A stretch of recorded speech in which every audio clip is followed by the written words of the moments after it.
I'm teaching for 27 years. Next year will be 28 years. I plan on continuing to teach for probably another decade or so.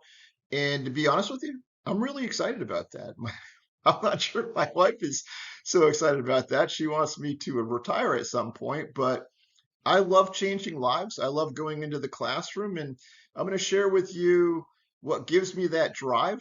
Um, and what has allowed me to have that longevity, which is really it's about two things: building a support system and learning to compartmentalize school and home differently, putting some things in place that allow you to separate the two, what I would call a debrief system. So, first of all, my support system. At the top of that letter is my family. My wife is my rock. My two children, Madison and Zach, have been a huge part of teaching. There's sometimes even when I get stuck on something where I will say, "Hey, Madison or Zach, can one of you guys help me come up with some ideas for this lesson? Maybe even help me put together a PowerPoint presentation to present in class." And they do it. So I call it Team Cole. There's a quote which is, "Nobody succeeds without help and support." And so for me, my teaching, the success of my teaching is a team effort. And that's true in any profession. It doesn't matter whether you're a professional athlete, a doctor, a lawyer, you have a team around you. The same thing's true with teaching, which is build your team, build your support system. And at the base of that is my family. I follow that up with alumni. I stay in contact with a lot of former students through social media, and that's important because it allows me to see the victories they're having and know I was part of their journey, whether it's a small part or a large part. When the students succeed and you see they're succeeding, it revitalizes you. It validates what you're doing. It gives you that positive feeling that, hey, I want to go back in there and work with the next group of students and help them succeed just as well.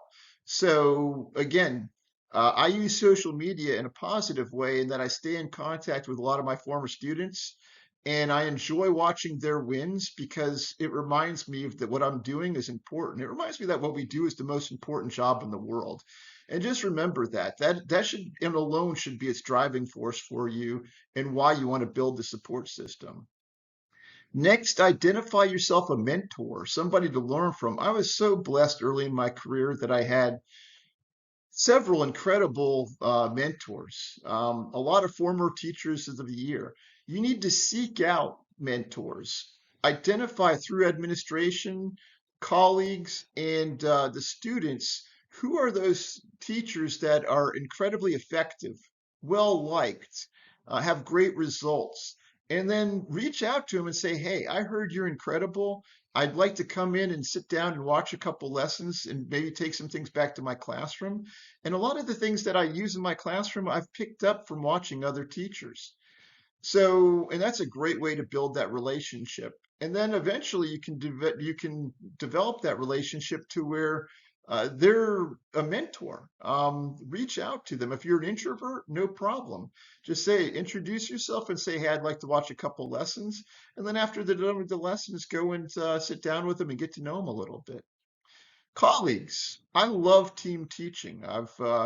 Team teaching has been very, very good to my career. Matter of fact, it won me a Disney Teacherrific award simply because every time I hear somebody is good, I want to see what they're doing. I want to see what I can bring back into my classroom. I want to build that relationship. I'll walk up to teachers. I literally walked up to an English teacher one day and said, "Hey, what unit are you teaching next week? Because I want to team teach something with you. Would you be receptive to that?" And she's like, "Sure."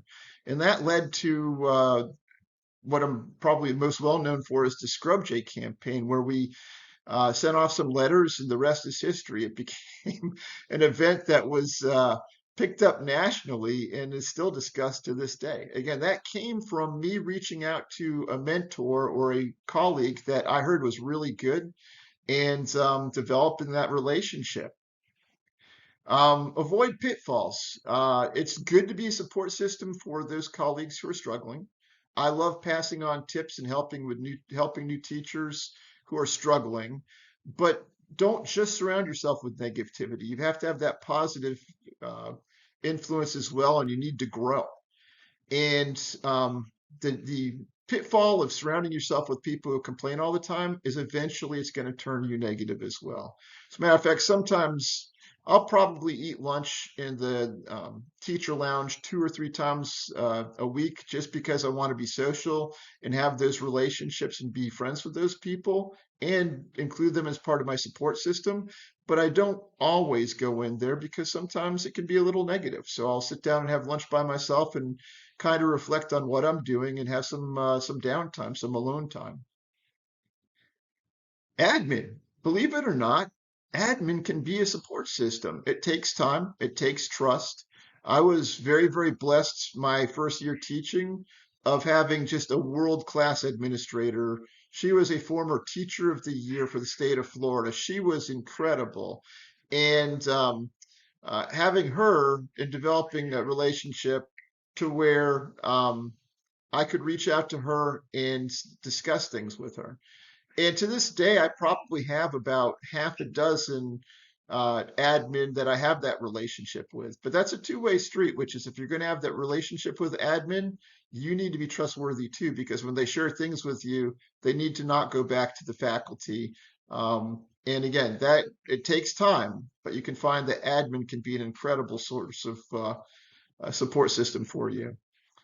Develop healthy routines. One of the most important things is that you learn how to separate work from home, which is when I get home, I have a routine I go through. I either work out, I run, or I lift weights, or I go for a walk. One of those things always occurs because I want to separate school from home. When I get home, I don't want to be a teacher. I want to be dad.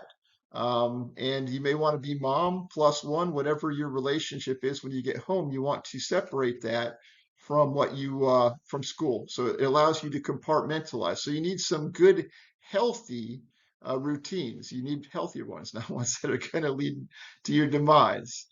And it's important that you set boundaries. So set boundaries and make sure you can separate work from home. If you do all these things, hopefully you'll find that you have the longevity I've had. You'll still love teaching. And again, they will help relieve a lot of stress for you. I do want to share one thing about setting boundaries, actually, a couple things regarding setting boundaries, which is that um, when you return home, you need to become mom, dad, plus one, brother, sister, whatever it is that your role at home is. And you need to compartmentalize and leave school at school. It took me a long time to do that, but regardless of what the problem is, once I leave the school, I go through my workout routine or my walk at home and I leave it there. I compartmentalize it. Occasionally, you may need to talk a little further about it. And in that particular case, what I do is I typically invite my wife out for a walk, and we will go for a walk around the block 3 times, which is about 2 miles. And that'll gives me some time to vent about my day and gives her time to vent about her day. So, and then after we're done with that, that's it. We focus on dinner, we focus on what are we going to do for the evening, and we have those boundaries set. You have to be able to turn off the teaching. Otherwise, it will burn you, your plus one, and your family out. It's important that you set those boundaries. And again, I can't stress enough. I think one of the keys to my longevity is my routine. Healthy routine, something physical that allows you to burn off some energy and relieve some stress. Go for those walks if you need to, but leave school at school. Keep being awesome. Keep being heroes. Love you guys. Thanks for being the heroes that you are. Colster out.